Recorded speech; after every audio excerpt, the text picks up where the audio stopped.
Merhaba sevgili izleyenlerimiz. Bu hafta Güller ve Göller Diyarı Isparta Senirkent Ulubey Köyü'ndeyiz.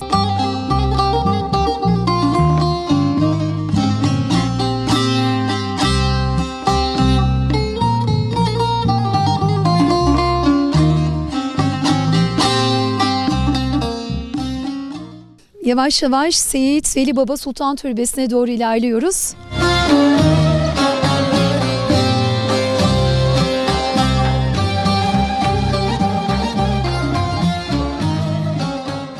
Efendim Ulubey Köyü'nde Veli Baba Türbesi'nin önündeyiz. Yanımızda halk bilimci hocamız İsmail Boyacı Beyefendi var. Türbe hakkındaki bilgileri kendisinden alacağız. Hocam merhaba, nasılsınız? Hoş geldiniz. Kültür Kervanı programına teşekkür ederiz. Köyümüzü tanıtma fırsatı verdiğiniz için. Şu an bulunduğumuz mekan Veli Baba Türbesi ve Külliyesi camisiyle beraber. Bu mekan 1630 yılında Mürteza Zorpaşa tarafından inşası başlamış ve muhtelif dönemlerdeki ek binalarla bugünkü durumuna gelmiştir. Bu köy Veli Baba'nın ataları tarafından kurulmuş ve tarihi 832 yılına kadar gitmektedir.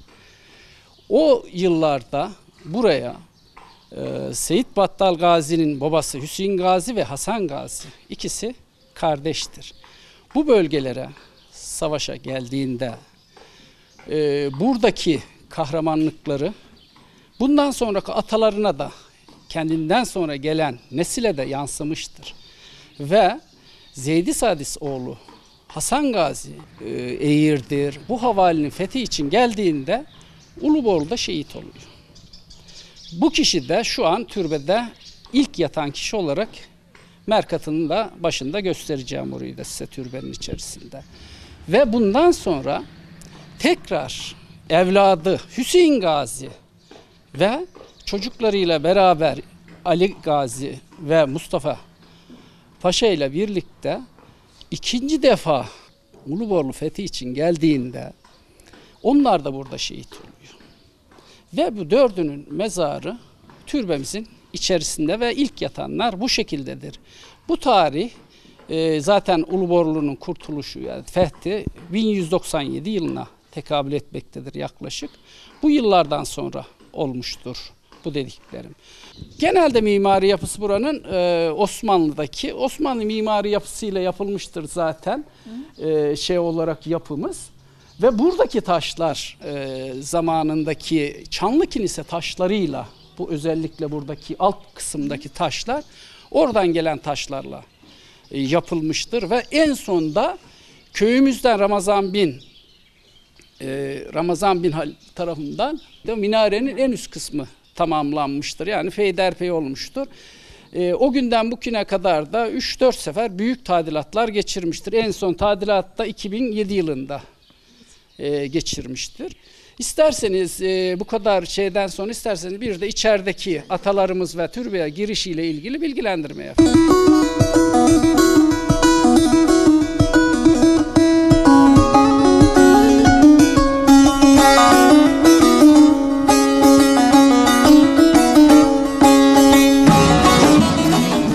Giriş kapısından sonraki ilk bölümde ben sizlere şurayı tanıtmak istedim. Burada gördüğünüz gibi bir üstte bir altta kitabe var.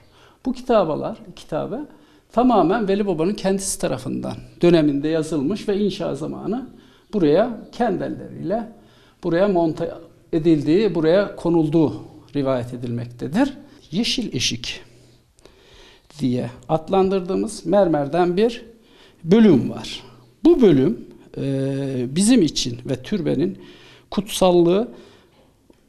kutsallığı ve bunun da Hacı Bektaş Veli'de ve Hazreti Muhammed Peygamberimizin mezarında olan taşın benzeridir bu. Bunun gaybden geldiği yani bilinmeyenden geldiği gibi de rivayet vardır. Biz buraya ziyaretlerimizde basmayız. Buraya niyaz ederekten türbe merkatların bulunduğu bölüme geçeriz.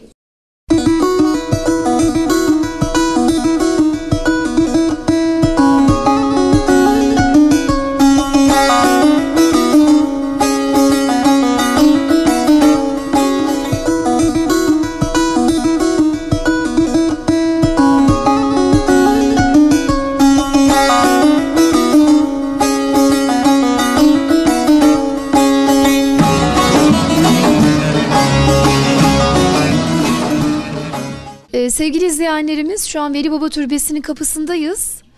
Kapıdan girerken dedeler ve mürşitler, yol erkanı alanlar eşikten girerken kesinlikle eşik tercümanı ile giriyorlar. Onunla ilgili de duamız var. Duamızı da alacağız şimdi. Bimşah, Allah Allah, Allah Allah. Eşiğine koymuşuz canı veser, vücudumuz saf ola hem cüzer. Biz fakirlere kıl nazar, pür cemali Muhammed, bi kemali Hasan, bi kemali Hüseyin, Ali Fatıma, bilanra selavat.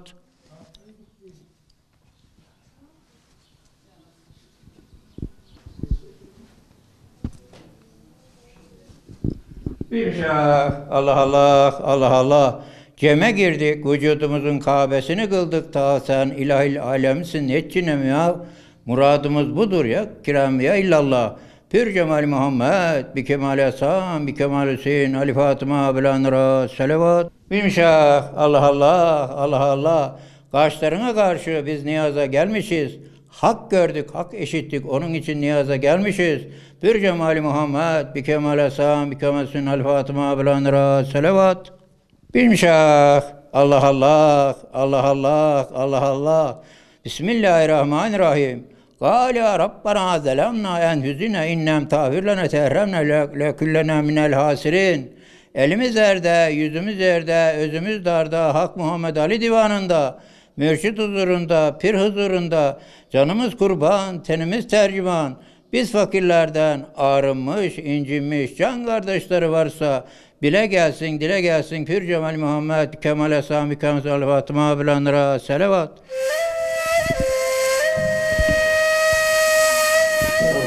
Ya Muhammed, ya Hasan, ya Hüseyin şehide üstü Kerbela sırrak için.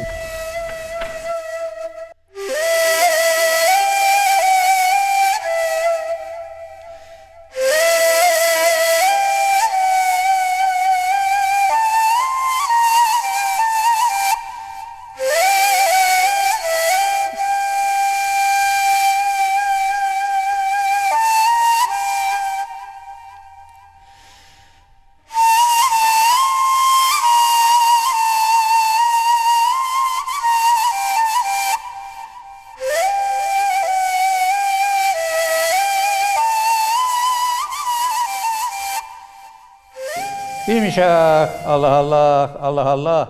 Şu vakti saatlerimiz sayır ola, hayırlı vakitler her zamanlar olsun, niyetimiz sayır, akıbetimiz sayır olsun ya Rabbim. Nuri Nebi, Kerem Ali, Firtatımızın Karaca Bektaş-ı Veli, Sultan Seyyid-i Battal Gazi, iki cihanlı Belbut'tan Yeşil Eşik 9'a, Uynumuz yatırılan evliyalar da ümmet hidayet eylesin ya Rabbim. Cenab-ı Rabbim cümlemizin ziyaretini şu Belbut'tan dergahında kabul makbul eylesin. Bu dışarıdan gelen canların da hizmetleri kabul makbul olsun. Nefesleri aşk olsun gerçeği mümine yâli.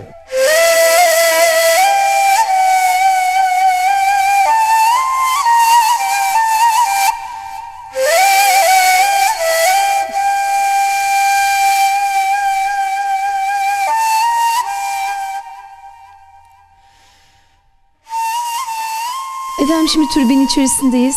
Burada yatan şehitlerimizi kıymetli hocam anlatacak bize. Buranın bir de geçmişine doğru da gideceğiz hocam. Lütfen buyurun. Şimdi içeride 9 tane merkatımız var.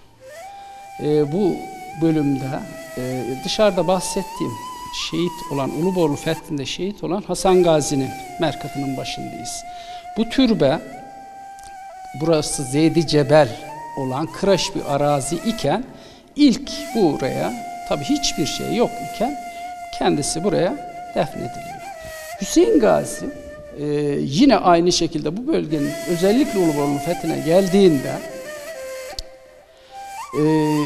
savaş esnasında şehit olmadan önce Uluborlu'daki o kadar büyük bir güçle karşılaşıyor ki ve Hüseyin Gazi şeyi çağırıyor. Alaaddin Keykubat'tan asker istiyor. Fakat Cengiz Han da bu bölgeye Tatar askeri yığmış. Ordular arasında inanılmaz derecede asker sayısında bizde üstünlük yok. Alaaddin Keykubat'ın gönderdiği şeyde de asker çok kısıtlı. Ama Cengiz Han'ın askerleri çok burada. buradaki çetin bir savaştan sonra Hüseyin Gazi Çaylak denilen mevkiye çekiliyor askerleriyle. Çok kanlı bir savaş ki işte orada güç kazanıyor. Tekrar saldırdığında kendisi, kardeşi, oğlu Ali Paşa ve Mustafa Paşa, Ali Müfret ve Mustafa Müdafaa diye de geçer isimleri. Bu kişilerle birlikte şehit oluyor. Kalan askerler bizim yaylamızın olduğu bölge olan kısma, Koru Dağı'na çekiliyor askerin kalanları. Ve Hasan Gazi'den sonra kardeşleri ve evlatları buraya defnediliyor. Veli Baba yeğeni Karahaydaroğlu Mehmet tarafından biliyorsunuz türbede uğradığı bir saldırıyla, katliamla şehit edildi. Bu şehitte, muharebede, bu katliamda kendisi şehit olmuştur. Burada Veli Baba'nın 17 tane yakını, çocuklarının oğlu, torunları katledildi. Kim tarafından? Kendi yeğeni Haydaroğlu Mehmet tarafından. Veli Baba'nın soyu savaşçı bir aileden geliyor. Bu bölgedeki tüm yetişen şeyhler, ermişler, erenler bu dergahta öğrencilik yapıp buradan dağılmıştır. Bir de Veli Baba'nın da kendine ait burada bir çilhanesi var. Orada ibadetinin üçüncüsünde yani 40'ar gün 2 sefer ibadetini yaptığında hala ermediği, 3. defa girdiğinde de artık keramete erdiğini ve elini kaldırarak gelen bir ses artık çıkabilirsin dediğinde kuş misali dergahta buluyor kendisini. Ondan sonra kerametleri başlıyor. Tabii ki Veli Baba'ya ait bir sürü kerametler vardır. Türbemizin bu bölümündeki yatan kişinin bakın dikkat ederseniz merkatının üstü açık. Burada yatan ve yapması gereken kişi aslında Gülbaba. Gülbaba'nın biliyorsunuz Rum erenlerinden olup Macaristan'ın Budin şehrine fethe gittiğinde orların Müslümanlaşmasında öncü birlik olarak giden kişilerden bu. O halkı bu dine alıştırmak için gitmiş kişi, ermiş kişilerden. Oranın fethinde şehit oluyor ve oraya defnediliyor. Bu defninde de tabii ki Kanuni Sultan Süleyman bizzat katıldığı büyük bir cenaze töreniyle şu anki yerine defnediliyor. En son Cumhurbaşkanımız Sayın Recep Tayyip Erdoğan'ın yaptığı restorasyonun açılışta yapıldı biliyorsunuz. Macaristan'daki türbesinde de Gülbaba'nın bu topraktan olup oradaki tahtanın altında bulunduğu söylenir ve oraya giden ziyaretçiler oradan şifa niyetine o topraktan yalayabilir, saklayabilir, eline sürebilir. Ve Hacı Bektaş Veli'deki örneği de olduğu gibi biz de ondan esinlenerek buraya yaptırılmış olan, keçeden yapılmış olan börk. 12 dilimlidir.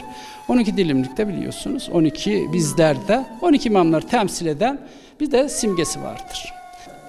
Bu türbemizin ve çevresinin bakımını Seyit Veli Baba Sultan ve Turizm Derneği üstleniyor. Ve burada tamamen maddi bir beklenti olmaksızın tamamen manevi bağlarla gerektiğinde bizim hanımlarımız, köyümüzdeki hayırsever bayanlarımız, erkekler kimi zaman gelip burayı muhtelif zamanlarda büyük temizliklerini yapıyoruz. Efendim türbe içerisinde dolaşırken 2 tane sancak görüyoruz. Bunların görevlerini ve ne amaçla kullanıldığını bize anlatır mısınız sevgili hocam? Tabii.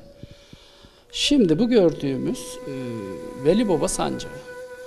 Yani tekkenin sancağı. Fakat bunlar o döneme ait değil, tamamen temsilidir buradaki. Bu sancak özel zamanlarda köyün içine çıktığında yardım toplanırken ya da köyle ilgili bir yani yapılması gereken bir şeyde bu sancak görüldüğünde köylünün toplanması, sınırsız yardım etmesi işte onun için bu temsilen burada durmaktadır. Şimdi ikinci bir sancak daha var. Bunun kerameti nedir? Neden ikinci sancak vardır efendim? Buradaki sancak demeyelim de buradaki bulunan dilek ağacı. Evet. Bakın o sancağı burayı temsil ediyor. Buradaki de hani başta bahsetmiştim ya, çocuğu olmayan kişiler burayı türbe ziyaretini yaptıktan sonraki o ritüelde, geniş bir ritüeli var onun. İbadetini tamamladıktan sonra buraya boynunda getirdiği ya da örttüğü yazmasını buraya dileklerinin kabul olması için buraya bağladığı dilek ağacı. Bunun da şekli budur.